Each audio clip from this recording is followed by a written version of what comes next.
اهلا بكم في فيديو جديد وميري كريسماس. والنهارده هنعمل حاجه مختلفه، وهي اننا هنعمل رياكت على عادات غريبه الناس بتعملها. لو انتم مهتمين تشوفوا الفيديو ارجوكم تابعوه، ما تنسوش تعملوا لايك وتعملوا سبسكرايب وتعملوا كومنت لو الفيديو عجبكم. يلا تيجوا نشوف.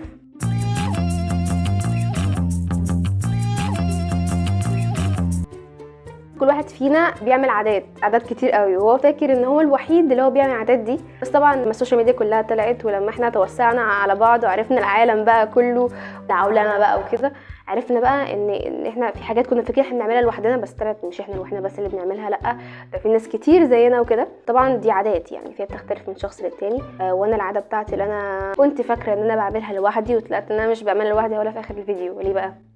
علشان اشوق ولا ادوق، يعني احنا ماشيين كده، انا عايزه اشوق وفي الاخر برضو ايه ولا ادوق.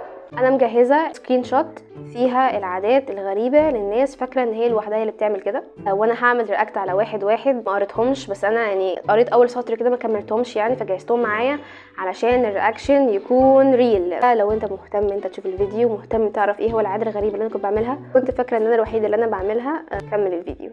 اول سكرين شوت محتواها يعني بيقول ان انا بيبقى معايا اكل، وبيبقى معايا مثلا اكل طعمه حلو واكل طعمه مش حلو قوي، او اكل طعمه وحش. ببدا بالوحش الاول علشان اسيب الحلو في الاخر عشان يبقى طعمه حلو. بعمل كده، بس مش بعمل كده في اللي هو الاكل الوحش والاكل الحلو، لان الاكل الوحش انا هسيبه وحش يعني، أنا مش هاجي جنبه خالص. بس بعمل كده في حاجه بيكون معايا سندوتش كبير وسندوتش صغير. ابدا بالسندوتش صغير اول علشان نخلي السندوتش الكبير في الاخر اكل بقى براحتي ونمنم. فاحنا لحد ما يعني مشتركين. سكرين شوت محتواها ان الشخص اللي هو موجود في السكرين شوت ده بيقيس الوقت بالاغاني. هو مثلا بيقول انا فاضل لي اغنيتين واوصل للمكان الفلاني ده. انا بعمل كده على فكره، بس بعمل كده يعني بحوار مختلف. الحوار ده بجد كريتيف جدا جدا. ليه بقى؟ لان انا مثلا بكون في مواصلات، بكون في مترو، بكون راكبه مثلا باص او راكبه اي حاجه عامه، يعني المشوار هياخد له ساعه. مثلا عندي على سبوتيفاي تقريبا 500 وشويه اغنيه، قول مثلا ساعه، والاغنيه مثلا بتقعد من 3 ل 4 دقايق، واقعد بقى احسب ال60 على 4، فتقريبا هياخدني مثلا، يعني انا مش معايا كالكوليتر دلوقتي، هياخد له بتاع 15 اغنيه واوصل. فاقعد بقى انقي الاغاني الحلوه اللي انا بحب اسمعها، الاغاني خلينا لو قمه القوه يعني انتوا مش مضطرين تسمعوا ده، بس معظم الوقت يعني بكون مطبقه، لان انا شخص نايت اول، وانا بحب الليل وبسهر وكده، فببقى مضطره وقايمه بالجزم عشان اروح المشوار مثلا الصبح. ولما بروح المشوار الصبح مثلا ببقى عاوزه حاجه تحمسني، حاجه تخليني او تحسسني بقمه القوه، حاجه تحسسني ان انا المين كاركتر في مسلسل مثلا، اسمع اغاني بتحسسني بكده. ننتقل على السكرين شوت الثالثه. الشوت الثالثه بتقول ان الشخص ده مندفع بطريقه غريبه لدرجه ان هو لو ماسك طفل مثلا بيقعد يفكر بينه وبين نفسه هيحصل ايه لو انا رميت الطفل ده من الشباك. This is not okay. ده ايه؟ ده مش طبيعي، ده مش طبيعي. ولو انت بتروحي الثيرابيست والثيرابيست قالك ان انت طبيعيه، فانت والثيرابيست محتاجين ثيرابيست ثالث عشان يعالجكم انتوا الاثنين. اوكي يعني انت مندفعه بطريقه ويرد بجد، الله يكون في عون الناس اللي انت بتتعامل معاك. يعني ايه ده؟ يعني انا مش عندي اندفاع، بس لو مثلا بكون في محاضره وكده بجد هو موضوع ما ينفعش يتقال قدام الشعب، بس انا هقوله. I'm trying to be realistic. بحاول ان انا اكون realistic على قدر الامكان، وبحاول ان انا اقول ساعات اي حد من الجروبس اللي هي اللي بتقعد تناقش انتوا الجروبس اللي هي بتاعت شاندر بانك، عصام بيعاني من مش عارف ايه، وجنبه يحيى حصل له ايه. This is just a video. I'm just being funny. Get away from me. Please don't judge me. Please don't post about me. كله سكوت تام، يعني complete silence. فكر بيني وبين نفسي يعني قومي صوتي واجري، يعني قومي صوتي واجري مثلا. يعني قاعد قدامي ولد، الولد ده هو مش لابس اكيد طرحه، انتوا عارفين القفا مغري، يعني قفا مغري بجد، اللي هو قوم السعي واجري قوم السعي بالقفا واجري. فاللي هو اكون في المترو خلاص جاي علي بقى، بقول لك ايه، ما تروحي هاتي زلطه من تحت، روحي هاتي زلطه، قومي هاتي زلطه دلوقتي، انزلي هاتي زلطه واطلعي بسرعه في فهمتوا ثانيه. I need help. think ان انا I need help and my mind also needs help. الشوط الرابع بتقول ان الشخص ده بيكلم نفسه جوه دماغه كل يوم، واحيانا بيكلم نفسه بصوت عالي، احيانا بيخوض في مجادله او بيخوض في محادثه مع نفسه كل يوم.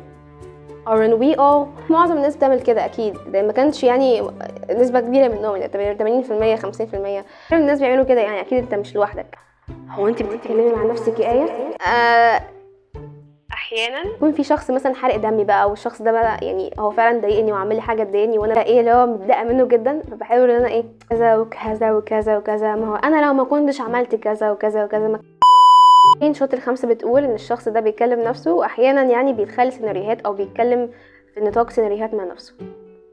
يعني مش هما دول حاجتين، يعني هما حاجه مش غريبه، يعني هو اكيد بتحصل معظم الناس.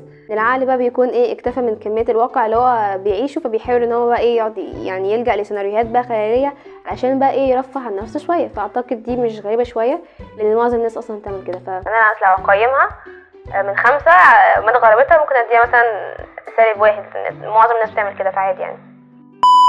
الشوط اللي معايا بتقول ان الشخص ده بيحاول ان هو في اي مكان يدخله ان هو يلاقي طريق يقدر يهرب منها. اعتقد دي يعني بسبب الانكزايري، يعني اكيد الانكزايري او القلق هو ممكن يعمل كده. بس انت كده عندك مشكله، يعني تزور صاحبك ومعاك كيلو موز وكيلو برتقان وداخل عليهم، اكيد مش هتقعد تدور على غرفه طوارئ. يعني مثلا انت تفتكر ان صاحبك ممكن يجيب سكينه يقوم يدبرها في بطنك، طب هيعمل كده ليه؟ عارفه ان في حوادث كتير حوالين البلاد يعني بيحصل كده، بس مش معنى كده ان انت كل مكان تدخل فيه ان انت تدور على غرفه طوارئ. يعني ايه ده غريب قوي الصراحه يعني. فلو مثلا هديها تقييم من 1 ل5 فهي تاخد 5، يعني بجد غريبه قوي. الشاطر معايا بتقول ان الشخص ده ما بيقدرش ان هو ينام غير ما يقلب المخده على الجزء الساقع. اعتقد يعني احنا يعني دي مش غريبه يعني اعتقد احنا كلنا بنعمل كده بالذات في الحر، لان احنا بنلاقي ان المخده اتحمصت بنكون احنا حاطين دماغنا عليها، فبنحاول احنا ايه نقلبها كده على ايه الجزء الساقع عشان اللي هو كده. الجزء ده كفايه. انا كنت حقيقه مجهزه 12 سكرين شوت، بس حاسه ان وقت الفيديو هيطول قوي وهيكون ممل، فدول السكرين شوتس اللي انا قدرتهم وكده. weirdest habit اللي انا بعملها، باجي مثلا اخد برشامه يعني مش حتى دواء اللي هو بالمعلقه، لازم اخد وراها حاجه، بق لبن بقى، معلقه جبنه، معلقه اي حاجه قدامي لازم اغير طعم بقي بيها، لان انا بجد بتخيل يعني ان انا لو خدت البرشامه كده بحس بطعم البودر اللي فيها، يعني حتى ما انا شربت بيها البرشامه يعني ما بقدرش اشربها تاني، لان انا بتخيل ان هي فيها طعم البرشامه اللي انا لسه واخداها. بس يعني ده كان فيديو النهارده، فلو عجبكم اعملوا لايك واعملوا كومنت، قولوا فيها ايه اغرب عاده انتوا فاكرين ان انتوا لوحدكم اللي بتعملوها. متنسوش تعملوا سبسكرايب لو عجبكم الفيديو ده. ميري كريسماس، باي باي.